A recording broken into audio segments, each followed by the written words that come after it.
be continuing looking at the spinning Earth. So let's look at this slide and remember that Cy wants to understand why the sky looked different to him than to his grandma when they talked on the phone. If you haven't done this activity yet, the previous two lessons, before you do this activity, I want you to go back and do those. Those are involving, you're going to be making observations of the sky. So if you haven't done that yet, go back and try those two assignments. So we're trying to answer what can we see in the sky at different times. And as sky scientists, we recorded all our observations of the sky so far in this chart. We did that in our last activity. And all these observations are what we call data or data. So that word, sometimes you'll hear it pronounced data, sometimes you'll hear it pronounced data, it doesn't matter. That's what you record in an investigation. All right, so here's our data again. And so there are different ways to organize data, and the way we used was simply to make a list. But that's certainly not the only way to organize data. And we're going to look at another way to do that today.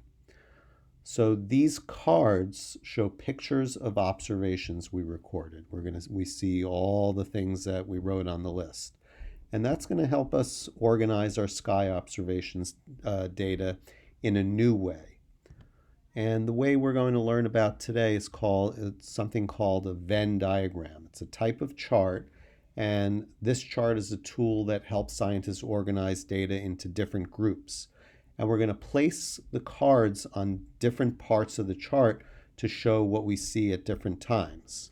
All right, so I'm going to try to explain that a little bit better by actually switching now to this page, because this is what you're going to see in your assignment. You're going to be able to click on a Google drawing, and basically what you're going to do is you could drag these cards into different parts of the chart.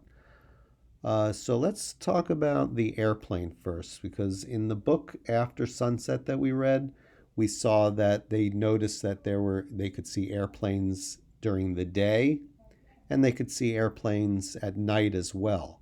So if we look at this chart, that would be this middle section, daytime and nighttime. If you could only see something in the daytime, we're going to place it in here. So you're going to actually drag each item into the correct section. So I'll do the airplane for you. That's where the airplane will go. And your job in this assignment is to basically sort the pictures into the correct locations. Here's our space station. Think about when you could see the space station in the sky.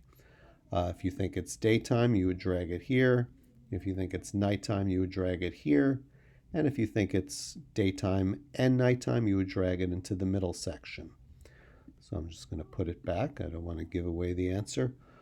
So please do that activity. When you turn in the assignment, I'll be able to see where you put it, so I can give you feedback on whether you put things in the right location or if there were some mistakes. No big deal, but we could discuss that in our next lesson. All right. Thank you, guys.